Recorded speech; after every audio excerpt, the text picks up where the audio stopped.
Over and out.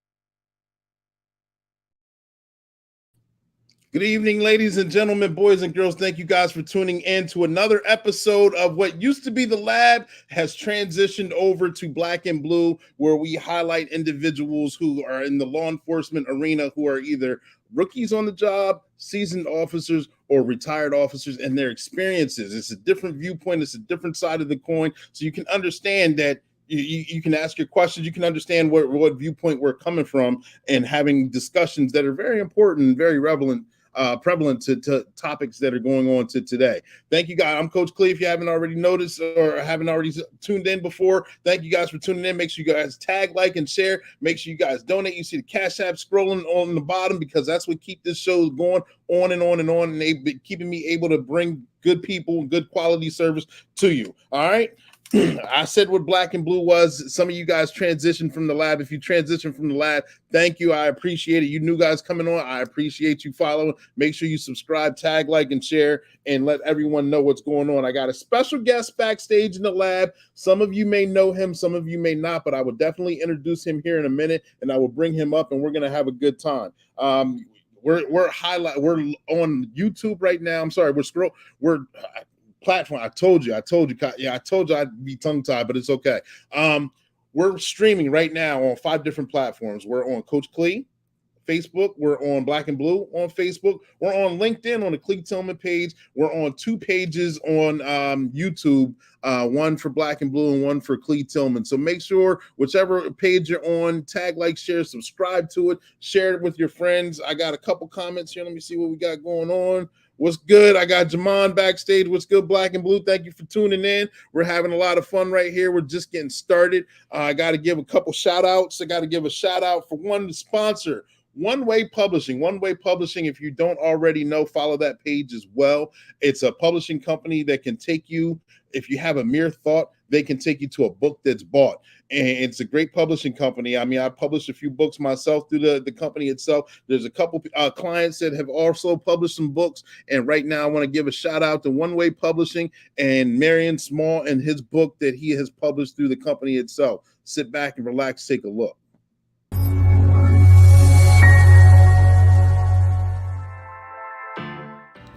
One Way Publishing introduces published author Marion Small. What a man does. Okay. So whenever I figured that out, I'm like, okay, what is a man? So what I came up with is a man is a current state of being. So and the type of what's the name of your book? Cornell buys his first pair of sneakers. There it is. The book in summary is about Cornell, of course, who learns financial management through his parents, through buying his first pair of sneakers, and the journey to actually understanding what money is and obtaining the goal to get rich and not look rich. Since being published, his book has been enjoyed by many. It has even been entered into the school library of the Jimmy Tyler Brashear Elementary School. Give your kids the opportunity to succeed in life and get your copy now.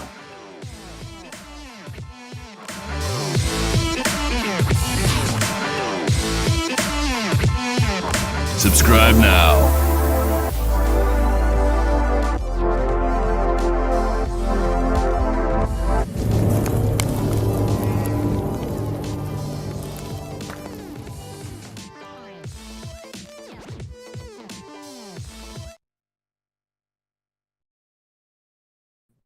And like I said, that was Marion Small's former guest on the show in the lab. That's his book, Cornell Buys His First Pair of Sneakers. The link is in the comment section if you guys want to purchase a copy. It is a very informative and educational book. Make sure you guys do that. All right, it's in the comment section. And I see Vina's on. Thank you for tuning in. How are you doing? I hope you're having a wonderful night. Thanks for tuning in. We are backstage. There we go. And like I said, backstage, I have a special guest in the lab. Some of you guys may know him. Some of you guys may not. I met him. First time I remember meeting him, our kids were young playing midget league baseball. And not knowing each other, we kind of fell into conversation and found out that we had the same occupation. And so many years later, I asked him very recently, you should be a guest. You should be a panelist on this platform and explain your situations and your experiences that you had while working in law enforcement. And I didn't have to convince him. I didn't have to twist his arm or anything. He was like, yes. We selected the date, and today was the date, and here he is, ladies and gentlemen. He did 7 years in the Air Force, okay? And he did 4 years at Sanford, North Carolina Police Department. Currently, he's working at Derry Township Police Department. He's a husband. He's a father. Ladies and gentlemen, I'm going to bring to the stream Darren Cotten. Darren, are you there? I'm here. How you doing, Coach? I'm doing wonderful. How are you doing? I'm blessed to be here with you, brother. Absolutely. We're gonna have a fun time. I know you, and I know a lot of people who are on here know you. But can you tell us a little bit about yourself? Sure. I was born and raised in North Carolina. I went to a little small town called Goldston, right in the central part of the state. Right after high school, I went into the Air Force. Served 7 years in the Air Force. I was stationed out in Texas. Spent a year in Korea.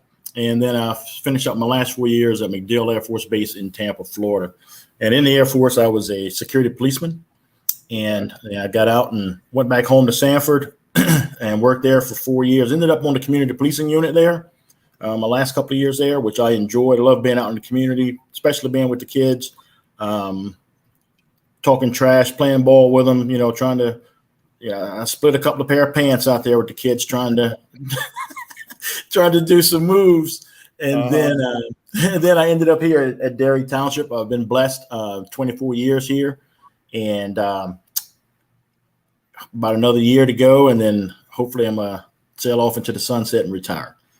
There you go. That sounds like a plan. I know it's been a very fruitful career for you. I know we were talking a little bit backstage. I don't want to give away too many pearls and buttons right now. But originally back, what made you decide that you wanted to get into law enforcement itself? It's funny.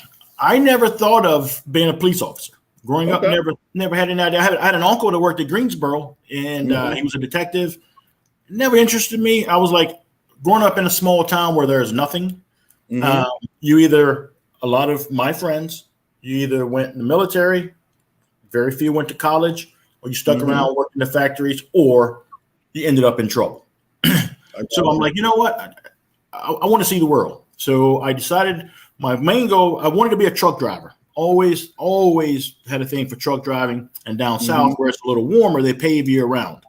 So I was like, I'm going to buy a dump truck. I'm going to go in the military, serve 4 years in the Army, go in transportation, learn how to drive trucks, come out 22 years old, get my CDL, buy my first truck. Hopefully by 30, I want to have 2, 3, 4 trucks.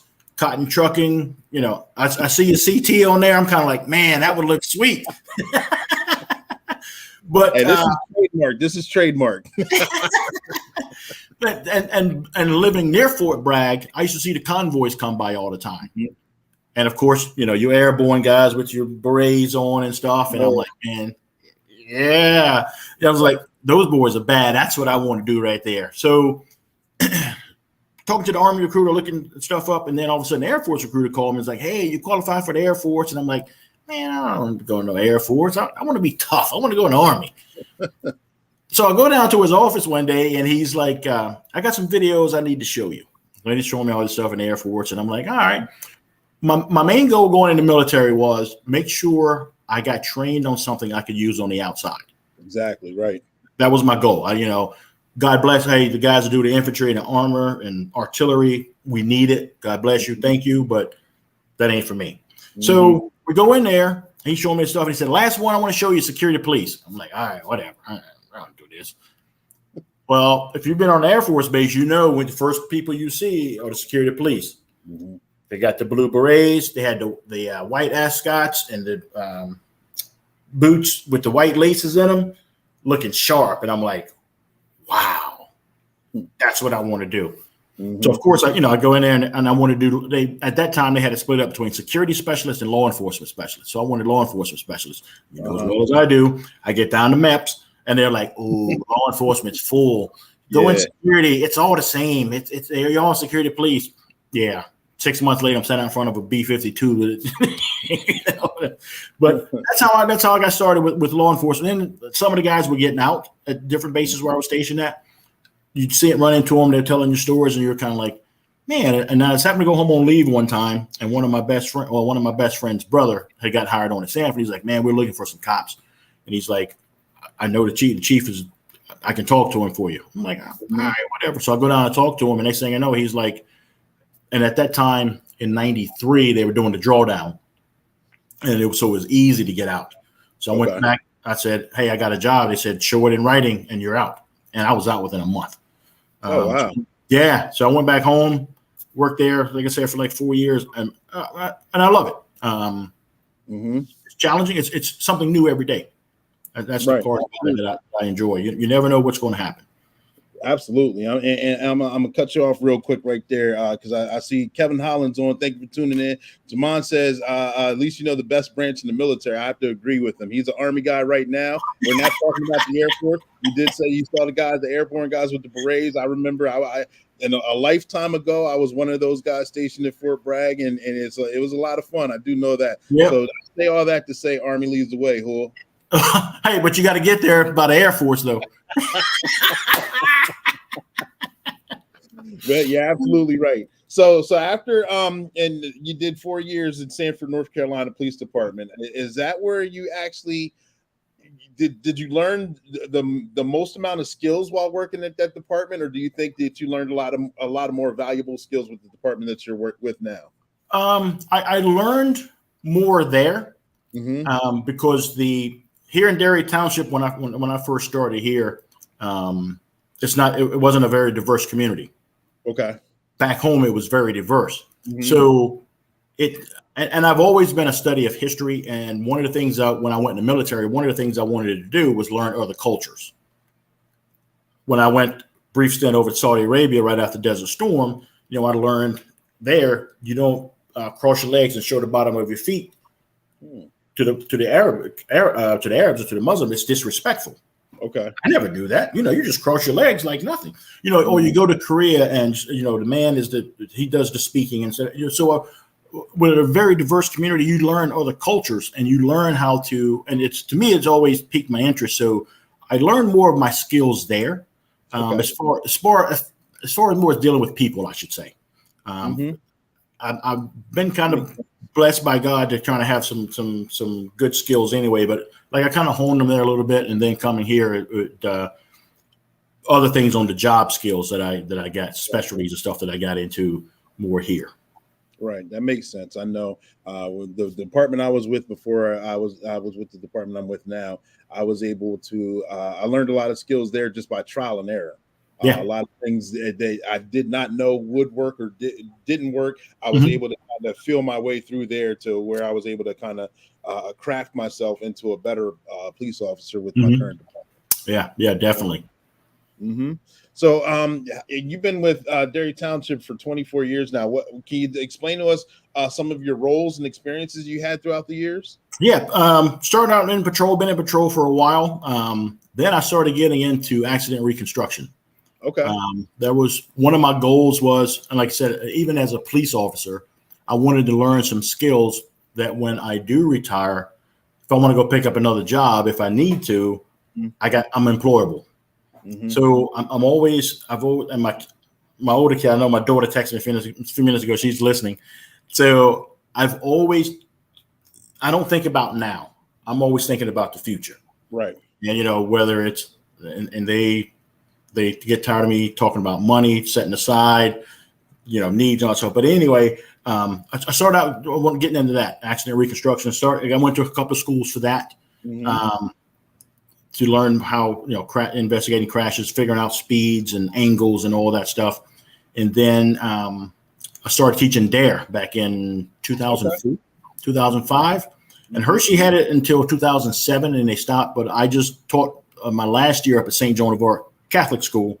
So I taught up there for the last 16, 17 years, which again gives me a chance to, with the kids hanging out, I'll go out recess with them, get out on the basketball court, with all that gear on, sweating. Until your pants there. Now the only rule is now when we play football, I'm the all-time quarterback. I can't go running around. But so and then now I do. This is my third year being in charge of the National Night Out, which is coming up next Tuesday. Collaborating with the community, and I love doing that stuff. Going out talking to business owners. And the nice thing is trying to explain to them, hey, I know the last few years have been tough. If you can contribute something, fine. If not, we're not holding any grudges. Don't worry about it, But they're like, no. You guys have always been good to us. We're going to help out. So I've always been more on the community role. I help out over at the Med Center doing some teen driver stuff as well with some of my experience with accident investigation stuff. We go through that. Currently, I'm the detective sergeant for the criminal investigation section. I supervise those guys. I have 5 wonderful detectives that I couldn't ask for anything better. I mean, those guys coming from a background of mostly patrol all my life, going in, taking that quick initial incident, that's detective's job to handle that. Now I'm on the back end of that, and they're like, don't worry, we got you covered. Gotcha. So that's can you give them a little bit more information on? Is National Night Out is the actual National Night Out, and that's I won't interrupt. Go ahead. Oh, that's okay. National Night Out. You take it. All right. Yeah, it's the first Tuesday of August every year. What communities to do is some do them differently. Here in Hershey, we have them right by the Hershey Fire Department there. We block off the street. We have probably 50 businesses that come out, whether it's insurance companies, Boy Scouts, whatever, handing out brochures, trinkets, little things that let you know what's going on in the community, different organizations that are in the community. We have police cars there. We have police officers there. Our K9 would do demos.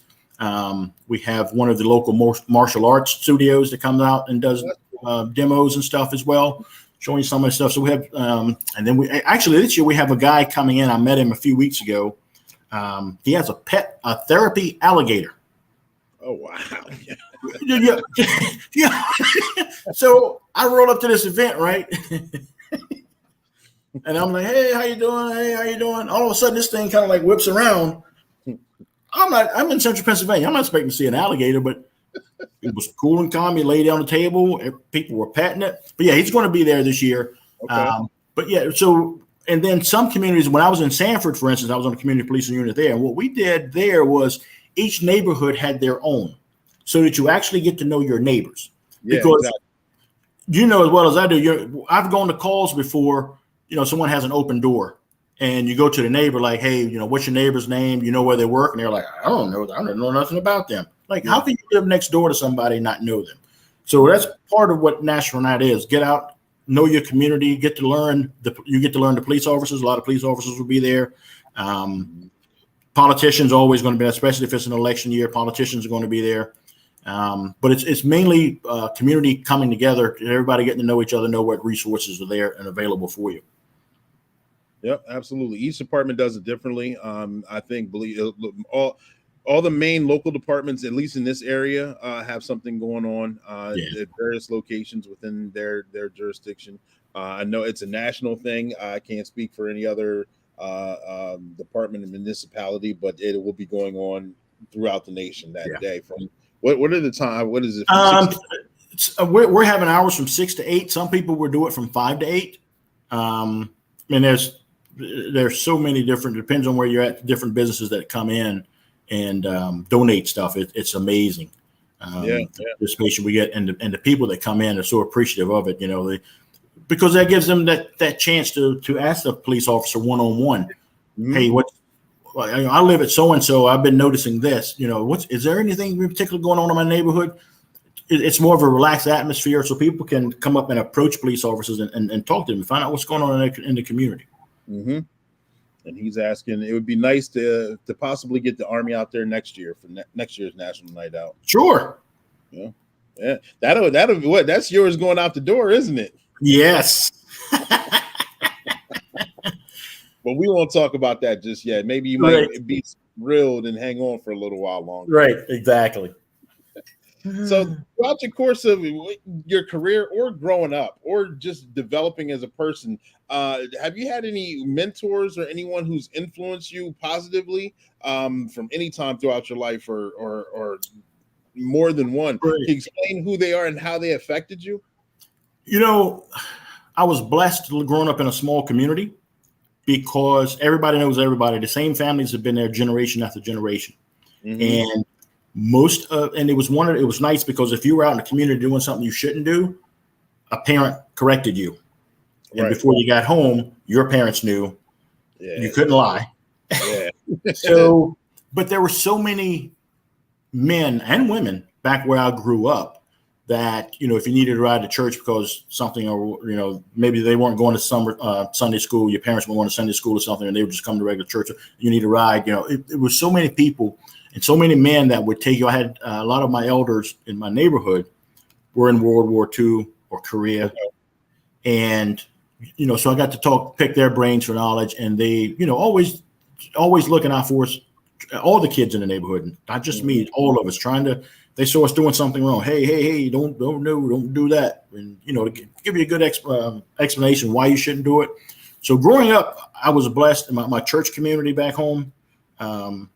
A lot of positive people that made me who I am today. It's not a particular person. It was just that's just how it was in the community I grew up in. Mm-hmm.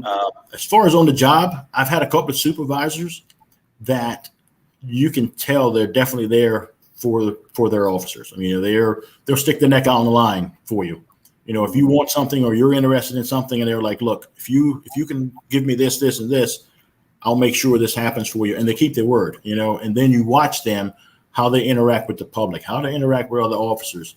And you kind of pick things up from some of the older guys that you're kind of like, I never thought of that. So, you know, I've been blessed with some really, really good supervisors, very knowledgeable,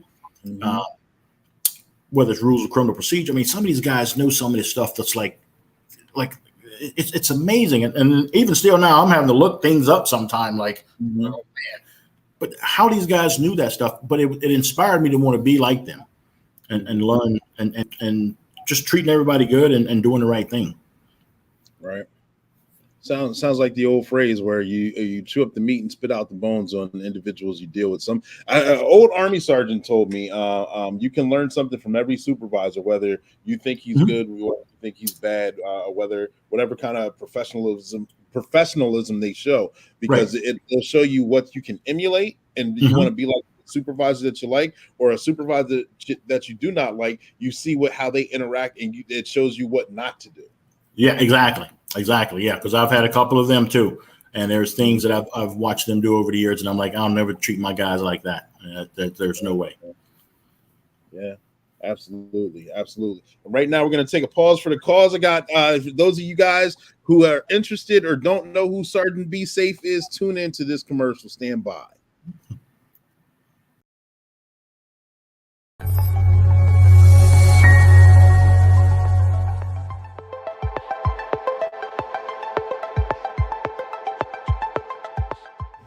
Hello, I'm Sergeant Be Safe. Have you ever wondered if there's any questions that cops absolutely hate to hear? Well, here's a few. Walk into the coffee shop and you hear, I didn't do it. You're on a call, you walk in. First thing out of someone's mouth is, do you guys like donuts? By the way, how many people have you shot or killed? You're walking along and you come across someone and say hi, and their reply is, so, what's the worst thing you've ever seen? Or this. Hey, Sergeant Be Safe. I remember you from school. Can you help me get out of this ticket? Or the comparison question. You're cool, but what do you think about that other cop that pulled me over? I'm Sergeant Be Safe, and I just want everyone to be safe.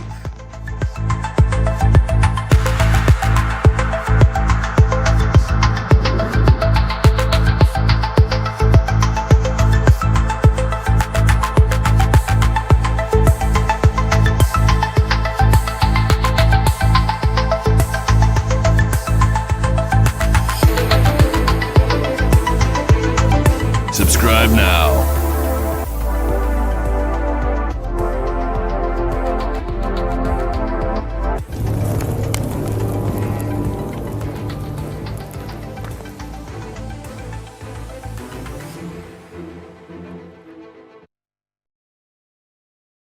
All right. I hope you guys like that. I told you guys that Sergeant Be Safe will be making a more of a stronger appearance these last couple lives.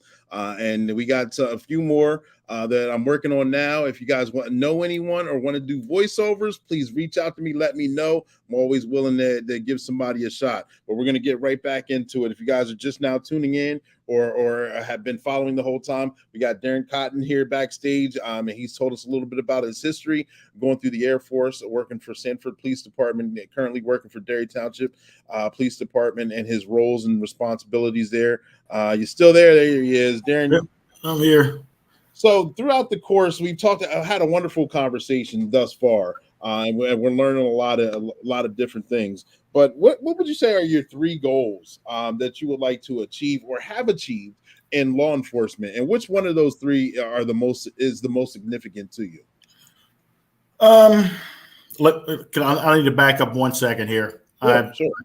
I got a text from my son who's like, "Oh, you didn't give me a shout out." So I got to give a shout out. Got to give a shout out to my son, Brandon. I missed him earlier. You got to get the full platform there. There you go. Brittany and Brandon say, "How you doing? Thanks for joining in, guys. I love you." But yeah, they were harassing me here. I noticed on the break there, my phone was blowing up, and I'm like, "What's going on?" So, but yeah, also I'm proud grandpa too. I got 3 grandkids. Okay, all boys. congratulations. All boys. 5, 3, and Mateo will be 1 next week. So it's they're my heart. I already have credit cards in their names. They don't know it yet.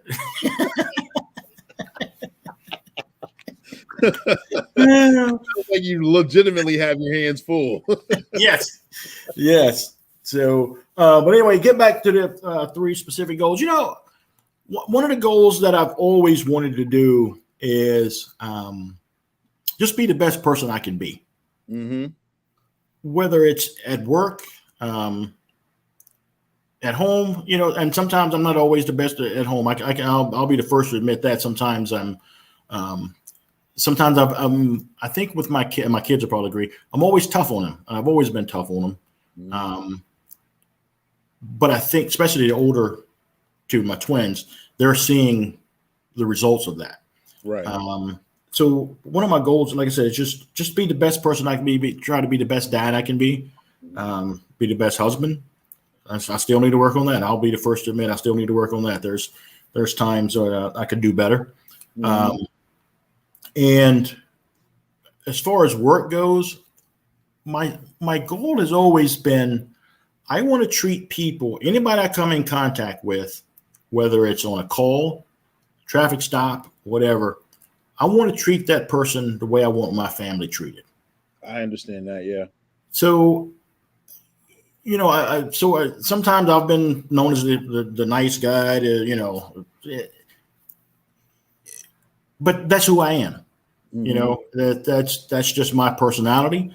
And that's been one of my goals. And I have another goal that I'm working on, trying to, and with my kids. Mm-hmm. Financially, I have a goal set of an amount I'd like to leave them one day when I'm gone. Mm-hmm. I don't go anywhere anytime soon, but yeah, we're not hoping on that, but I understand. Yeah. So at some point, I have X amount of dollars I want to leave them set aside. And, you know, my parents worked hard all their lives, and they didn't, and I don't fault them for anything. They didn't have the education, the financial education, right, to understand the 457 plans, making investments, getting high life insurance, not just enough to bury you.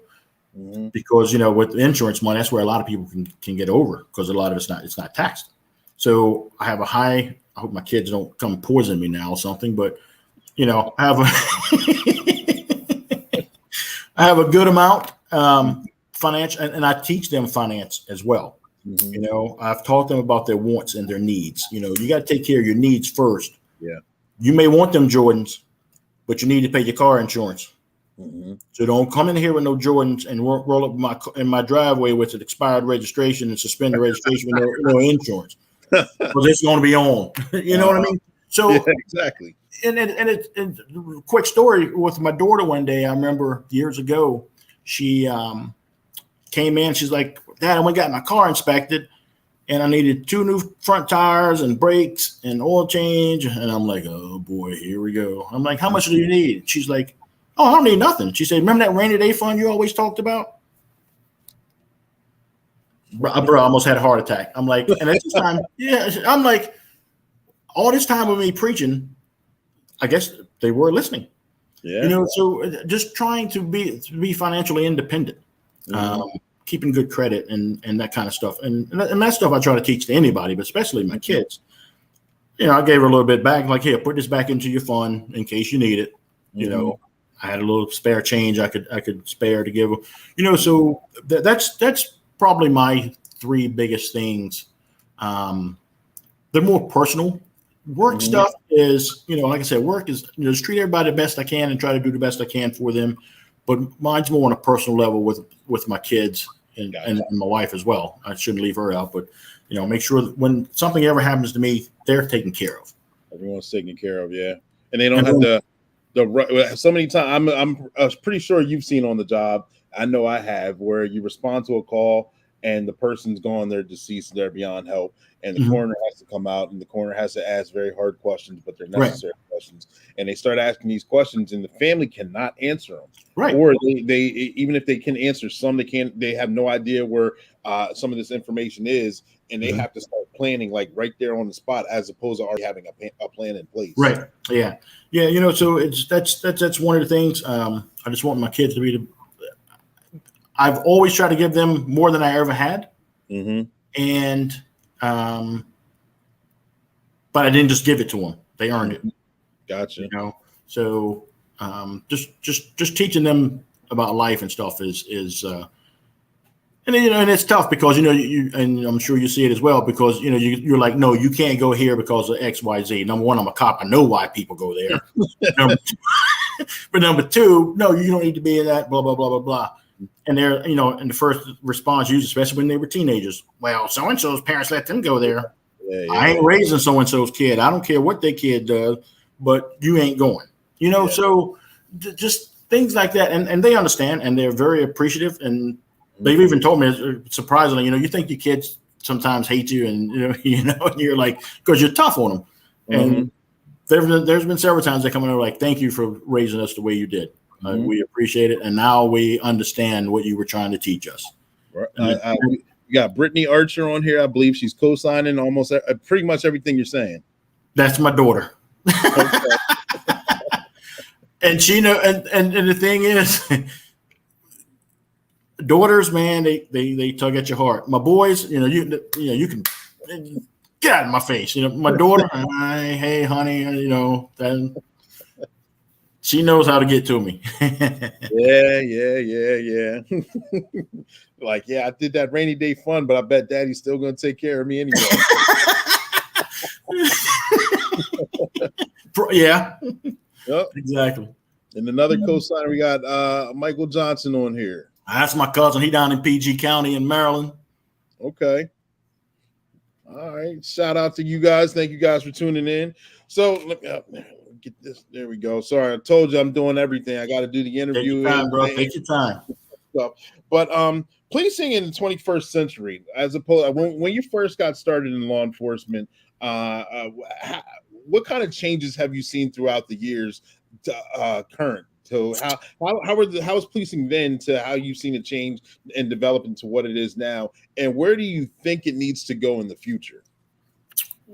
When I first came on in 94, that's big when the crime bill came out or whatever, and the community policing was the buzzword, community policing. And we had a unit started down at Sanford. I got on it eventually after I worked a couple of years in patrol. I think we should definitely be out in the community more. And also at that time when I came on the job, and even up probably to the late 90s, early 2000s, a lot of departments would send you through the academy if you didn't have Act 120 or your certification. I know myself, 25 years old, had twins, married. If they would have said, hey, you got to go to the academy, back then the academy was only like 2.5 months.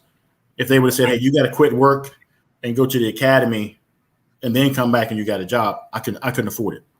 So I think, and then in the early 2000s, they went to where a lot of departments were requiring you at least have a 2-year degree and some a 4-year degree. We missed out on a whole lot of qualified people because they were in situations like me. I had kids young, got married young, had kids young. I couldn't afford it. If I wasn't given that opportunity, I wouldn't be where I'm at now. Right. So I think, so they went to that stage, and then they started doing the old, well, you got to have your 120 or we're not even going to look at you. Yeah. So that's around the time I came through. Yeah. So and it's one of those where life happens. And everyone isn't born with a silver spoon in their mouth. And sometimes you see people that show interest in being law. Hey, I'd love to get into it, but I can't afford it. This or whatever. So, and right now everybody is just hurting for manpower. Yeah. Oh, yeah. We're skipping ahead to one of the questions, but I know you know. Yeah, it's a fact. Though. It's very true. Yeah, and so that's probably one of the biggest things as far as recruiting goes. Like I said, we'll touch on that a little more here soon. But also, And I think overall, stuff like social media and the media has hurt a lot of professions. I'm not just going to say law enforcement. They've hurt a lot of professions. Because anybody can get behind a keyboard and type anything instead of, face to face, you get to, you can respond, you can tell the inflection in their voice. If they're being spiteful and mean about it, or they just kind of like voicing a concern, so I think we're missing a lot of that face-to-face time. And I definitely have noticed a difference in the people that are coming on the job now. A lot of them don't have the skills that we had. And I always tell everyone, I hate to sound like my parents, because when you were young, they were like, "Look, you guys are nothing like we had. We had to walk uphill both ways, barefoot in the snow to school every day." Yeah. But I as far as people skills, sometimes because they're so used to doing this, sometimes they can't verbalize what they're trying to say. And coming up when we did, both parents working, you had to cook for yourself. You had to make sure your house was clean, all this stuff. We didn't have all this instant food stuff. Yeah, I know. we had a microwave, and if we did, my parents were pretty strict. They were like, "You're gonna eat this, this, and this, and you ain't getting nothing else." So I think that's definitely one of the differences between then and now. Definitely. Yeah, I like what you said. I like to call the Twitter fingers. A lot of people you get or text courage, where you get to see things and you get to say them unabridged because there's no real consequences, because somebody is hypothetically out there that really they may not exist in your actual world where you live in, your physical world. So you can send a message out and it can be very disrespectful, and there's no serious repercussion, as opposed to maybe just getting your page taken down or be put on timeout for however long, which isn't a real serious consequence, as opposed to you're face to face with someone and you say some things. Some of the most serious things, you could be in a violent altercation. Right? Yeah, definitely. Yep, definitely. Absolutely. I know. And articulation is key. I remember, like you were talking about, a lot of kids come on now, and it's kind of difficult to see them struggle to get their thoughts out and communicate effectively. And they mean well, but it's something, it's very brand new, and to watch them go through it, it's a necessary evil, because like you said, our job is talking with people, our job is listening to people, and you got to find that common balance and mediate and be able to articulate both sides and come to a peaceful resolution. And the easier you can understand and communicate with someone, the easier the conflict resolution will be. Correct. Yep. Yeah. I know you said backstage that you were being gifted to talk to people. It has resulted in a lot less violent offenses that could have gone the other way. Yeah.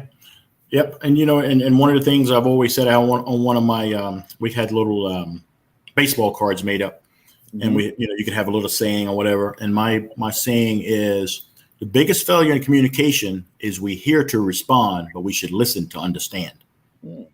Because there's a big difference between hearing and listening. Yeah. And a good one. You might hear that one again or see that again somewhere. All right. So talking about changes, and how do you think law enforcement is going to be changed in the future? In the next 3 to 5 years, what kind of differences do you think is going to happen, or what kind of differences do you think needs to happen? One of the things I think needs to happen, I would like to see, and a lot of departments still do a lot of community policing stuff. I will give them credit for that. The biggest thing is, and I know it's one of the things coming up, is recruiting. We're having a tough time recruiting qualified people for the job, and and I'm on the backside. You're coming up close to the backside. 5-10 years from now, I really don't know what to expect from law enforcement. It's scary. when I started thinking of some of the stuff, because I know, like when I first came on the job, we didn't make that much money. So every time there was overtime, I signed up for everything. Fortunately, here in Hershey, we had a lot of concerts. Man, I was signing up for stuff left and right. And now we got guys that won't even sign up. And it's all of us old heads sitting around complaining because, the job has to get done. Yeah. So I think we came up in a generation where we had to do it. We felt like we had to. We have to be there for everybody. We got to be there for the department. We got to be there for our brother and sister officers. We have to be there. And some of the, and like I said, I hate to sound like my parents stuff, but it just seems like some of the younger ones just don't. Hey, I got a good paying job and I got good benefits. If I ain't got to be there, I ain't gonna be there. So I think a little more dedication, I think, is what we're definitely what we need. Right. You can see the transition, and we'll skip ahead so you don't have to avoid I see you kind of dancing around the line. We'll jump right into it. As far as I know, since the beer virus that happened, it kind of changed the game on the employment atmosphere all the way around the nation and the world, and especially with all jobs are affected. Yes. I remember at least for Dauphin County, the consortium test, you get let's just say a rough number of 500 applicants. Yes. You take the physical fitness test, the written test, then you start weaning through them, and each department sort of got the pick of the litter. You had so many to pick from, and now the numbers are so low, it's kind of like where's everyone at? I know. So, what would you? It's scary. Yeah. What is your suggestion as far as finding and hiring qualified applicants? And also, I'm going to pose this to you, soon to be out the door, about retention. I knew you were going to get me on that. Set them up there now. Get that mic. I set them up nice. Yeah, you did. Yes, you did. I think we probably need to get out more to colleges. And whether we're just walking around passing out brochures saying, hey, we're going to be hiring. I think even the criminal justice career field, the curriculum, I don't think there's as many students anymore as there used to be. There used to be a lot of students in criminal justice. We definitely have to do a better job getting out and approaching people, I think, making them. Unfortunately, a lot of people have what the news media tells you policing is. And you and I both know it's different.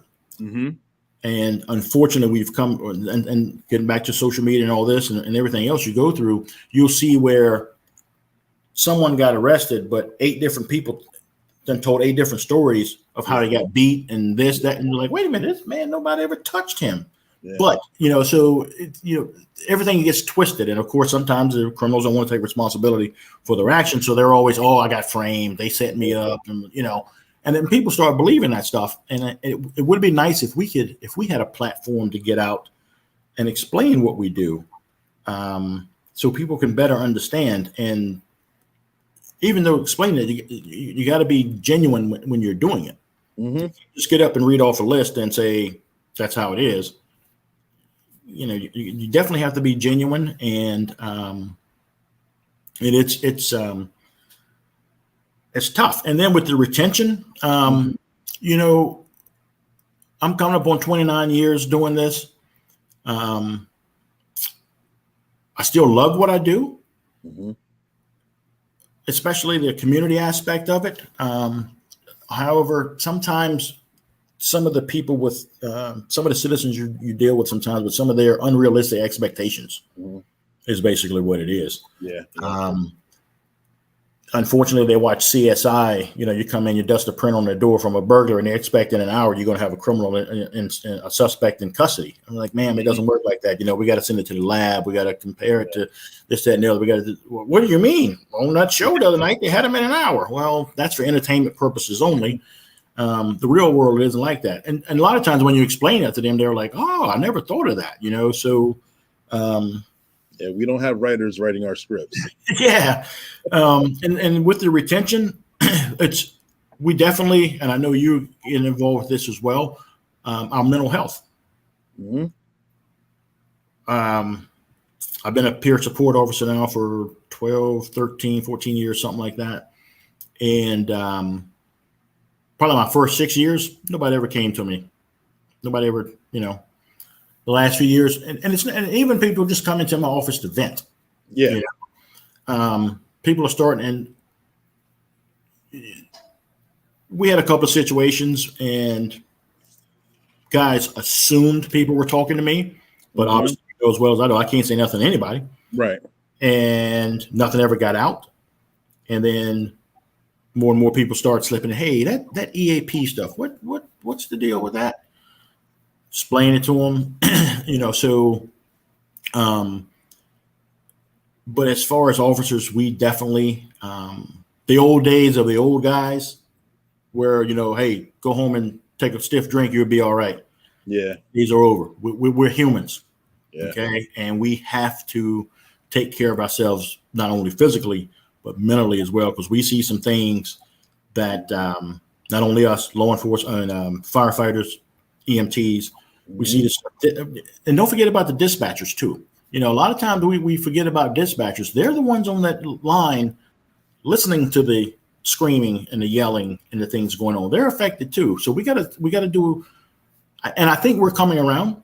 I think a lot more departments are realizing that mental health is very valuable, and allowing time for officers off or to speak to someone, or if you're a peer, our bosses. I know my chief is big into it. I know your chief is big into it as well. Something comes up and the department needs somebody, boom, go. Don't worry about it. We'll take care of the street. You go take care of that officer.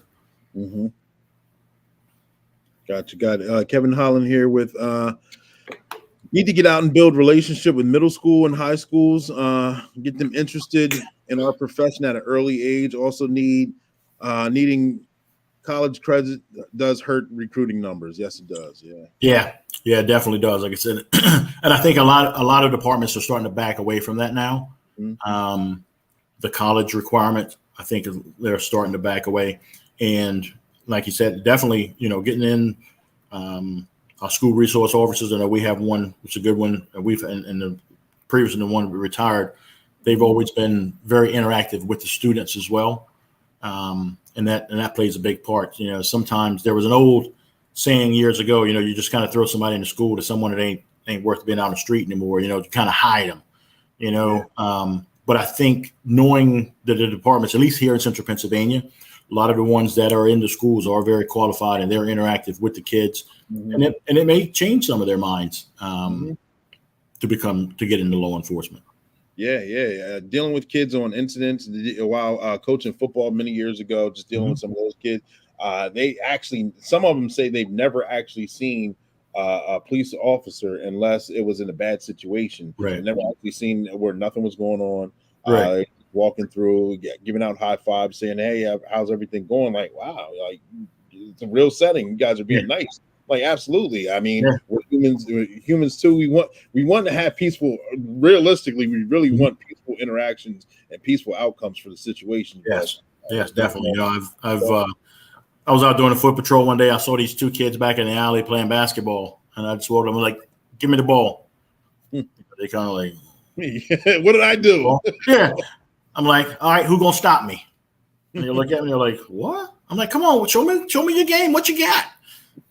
And we stood out there. We played basketball for like 15, 20 minutes. I'm sweating. I got all that gear on. I'm drenched. These little young kids, they're running around like, "Come on, let's play some more. Come on, what you got?" And I'm like, I'm done. I'm going to sit in the AC now. I'm going to chill. That's definitely need more of that. Yeah, and you're like, the injury you think I'm faking, I'm not faking. Pulled a hamstring many times, buddy. But yeah, interactions are definitely key, and it can be a game changer itself. Absolutely. Yes, big time.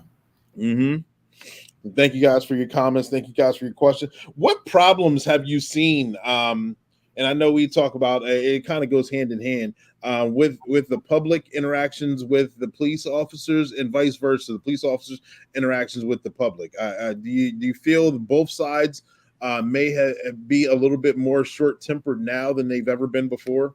Yes, both sides definitely. Part of it is, and I know we keep talking about the media and stuff, but we've been painted in a bad light. And unfortunately, when you look at the millions of interactions we have every day, nationwide, worldwide, and the amount of police civilian incidents, the numbers are 0.00 whatever, as far as anything bad happening. So, sometimes we do come in thinking, okay, yeah, hey, these people probably don't like us, or, we've been to this house 10 times before. We know how they feel about us, blah, blah, blah. And then, some of the citizens as well, they have that in their mind that, hey, these cops don't like me, they don't like us, whatever. So, yeah, I think, and it's just a stress of, the last couple of years people have been tied up, locked down. People starting to get out now more, which is good. Yeah. We're facing manpower. We're at minimum manpower almost every day, and I see the guys. I feel bad. Sometimes you come in and your kid's got a ball game or something, birthday party, whatever, and you find out you're like, oh, it's 6 people out, 7 people out today. I can go home early and go to this party. We can't do it no more hardly. So we're definitely. Manpower seems to be low and call volume seems to be raising higher. Yes. And there's always sometimes with some of the calls that you get, you're kind of like, probably, you're already thinking on the way to the call, like, you calling me for this, Yeah. So there's been a few a little more understanding, because and trying to realize what they see and how they feel. They may not experience this before, so to them it's a big to do. So go in and try to be a little understanding. Yeah, and Kevin Holland saying bring back foot patrol. Certain parts of your shift should be done out of the car amongst the neighbors. I think that's true, but I can speak for departments here in this area. I know we have quote unquote mandatory foot patrols. Yes. We're at the minimum obligated to get out of our car and interact either in the neighborhood or the schools a half hour shift minimum. I mean, it's way more than that because sometimes you have so much free time where you just got to get out the car for one to stretch your legs, right? Two, just to have talk to people. It's a lot of fun. I know a lot of departments that it's never stopped. It's just something that a lot of people don't know about or haven't seen. Yeah, we have to do 30 to 45 minutes, and then when I was on patrol, like if it's January and it's 10 degrees out, wind chill of -5, I'm like, you don't have to. Oh, that's when I find a grocery store. And get that free heat and go up and down the aisles and start to Yeah. So if it's cold out, it's like, hey, cut it down to 15, 20 minutes, whatever. Don't freeze to death. But then in the heat, in excessive heat, same thing. Don't be out too long. Make sure you got water and stuff. But yeah, we have to do them as well. And Brittany saying the media is our biggest enemy, and I would say, I would agree to a certain point. They do show us in a light where it's not always fair or glamorous, or they don't tell the whole side of the story. Like you see it, right. That's you're like, what happened 10 minutes before here? What happened 10 minutes after here? You're only seeing this version. Right. I think a lot of departments have gone to their own social media page.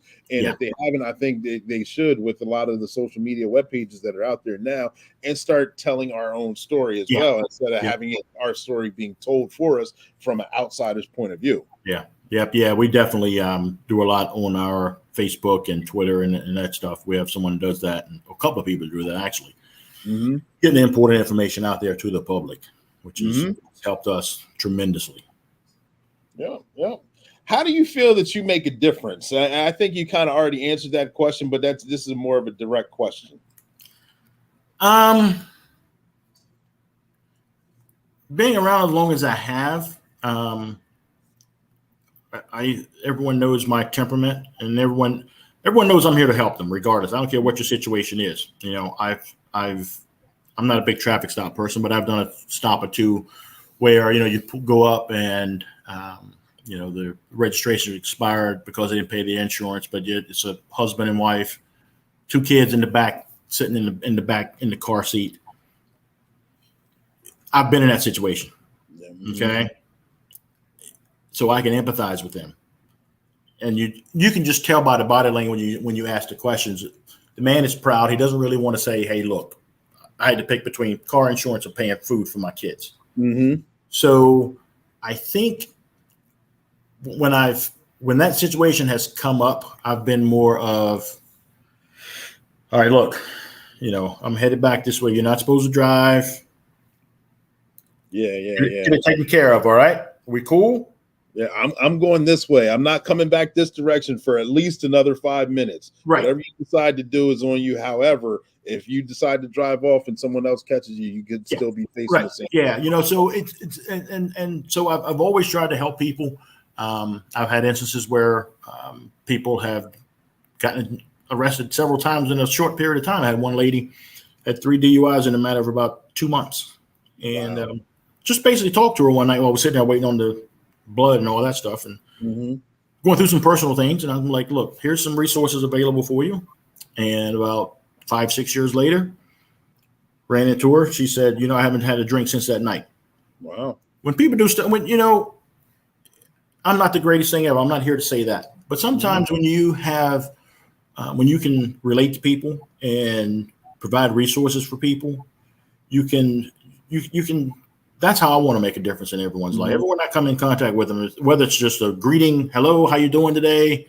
Because you never know what someone's going through every day. A simple hello, have a nice day, holding the door for somebody, that can make someone's day.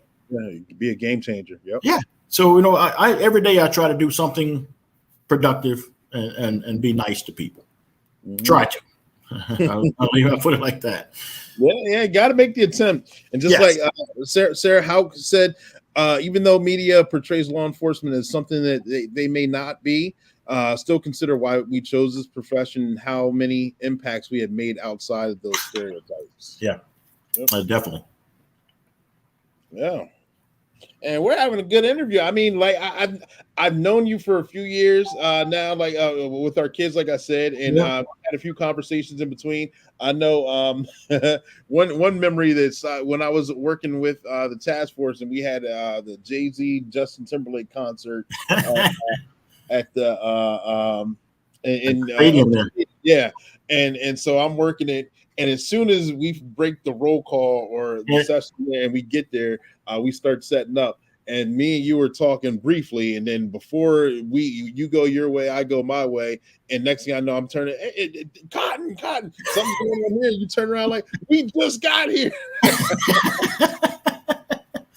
Yep, that's how it is. Yep. A lot of fun. Yep, definitely. And Sarah saying hello, also from CSO Humphrey. Oh, yeah. He's kissing up. Hey, it's a smart move. No, he's one of our CSOs. I hired him as a CSO, one of our community service officers, which we're always looking for. We're hurting for community service officers, and that's been a good program for us as well. It's a non-sworn position. They direct traffic for us. They run little minor errors, handle our dog calls, animal complaints, do a lot of the menial stuff. And we've had, not only here at Derry, where they've gone on to become police officers here, Swadera has several officers now. Laura Paxton, it's a good feeder program. It kind of gives them working though the police department. A lot of times they're in college, so they're part-time, so they can only work no more than 27 to 28 hours a week. So they work 2 or 3 days a week. He was one of my recent hires. He's going to turn out to be a good one, I think. Good. He's definitely going to be a good catch for somebody. Hopefully we snatch him up. Gotcha. And there's a couple other places I think have the community service officer program as well, which has been kind of a good feeder program. But I just had applications for that. We just had for that back in June. I think we had 3 applicants. Well, we normally used to get 20, 25 applicants for that position.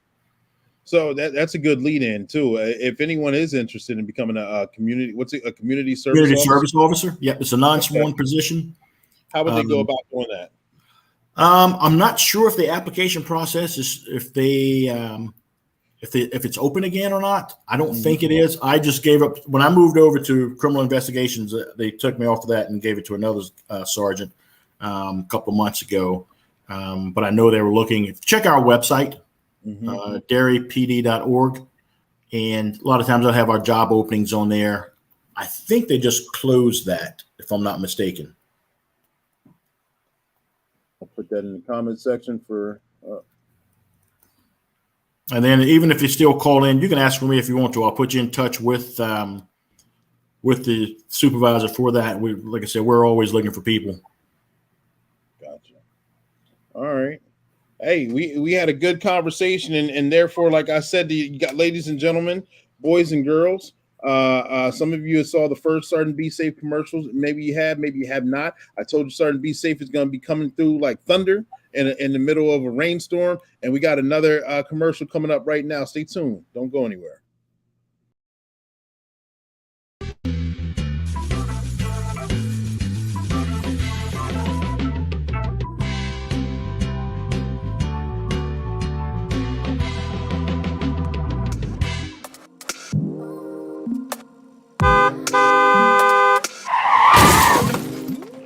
Oh my gosh, I can't believe I was in an accident. I'm sorry, ma'am. It was totally my fault. Is everyone okay?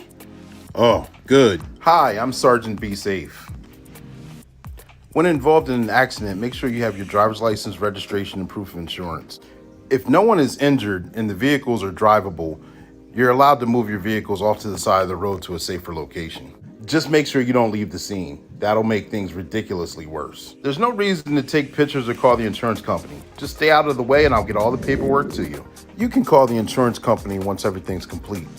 And there's a tip to get you on your way, so you can have a safe day.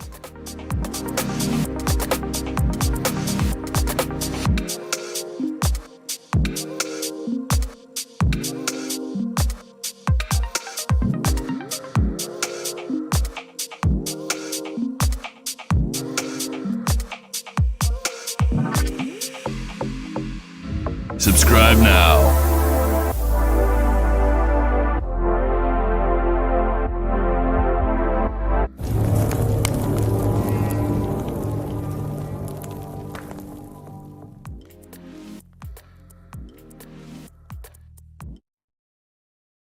And ladies and gentlemen, boys and girls, thank you guys for tuning in. I hope you guys are liking these commercials. I mean, I put a lot of time and effort, a lot of fun doing. Like I said last time, if you're interested in being a voiceover, contact me, let me know. I'm interested in having different various voices. I don't always want to be the voice, but you know, sometimes you got to take the lead on things. We got backstage Darren Cotten here. We had a tremendous conversation.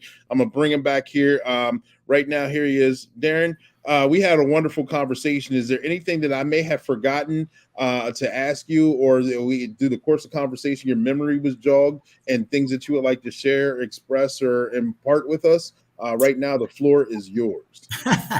No, pretty much I think we covered everything, and just giving a perspective from an old head.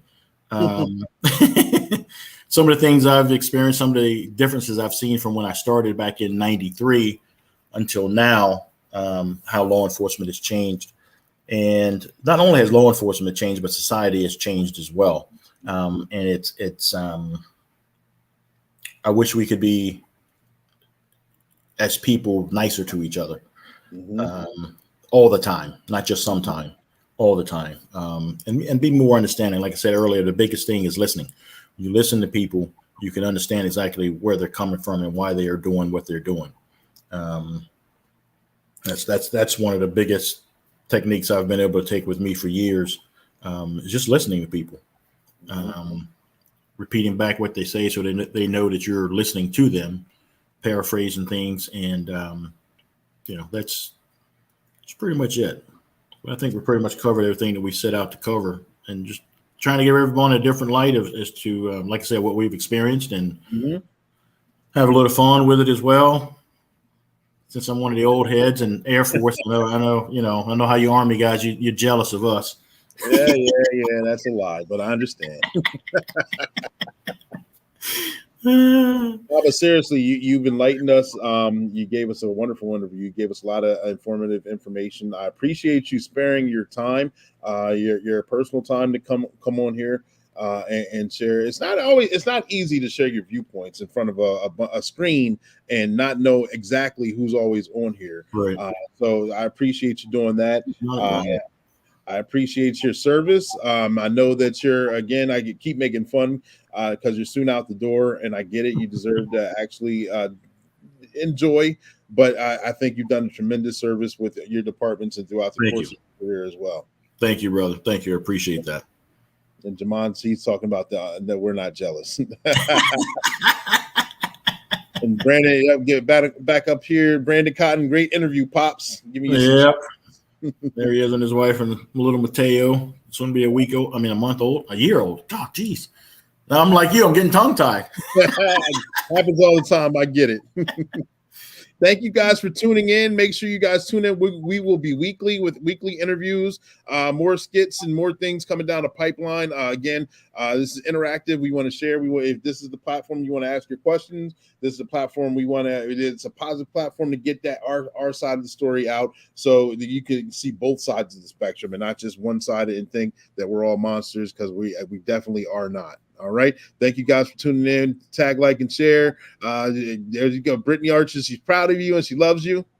Yeah, I'm sure there's going to be something coming up. Hey, Daddy. That's my girl. That's my girl. You guys, thank you guys for tuning in. Have a wonderful night. We will see you on the next show. Peace.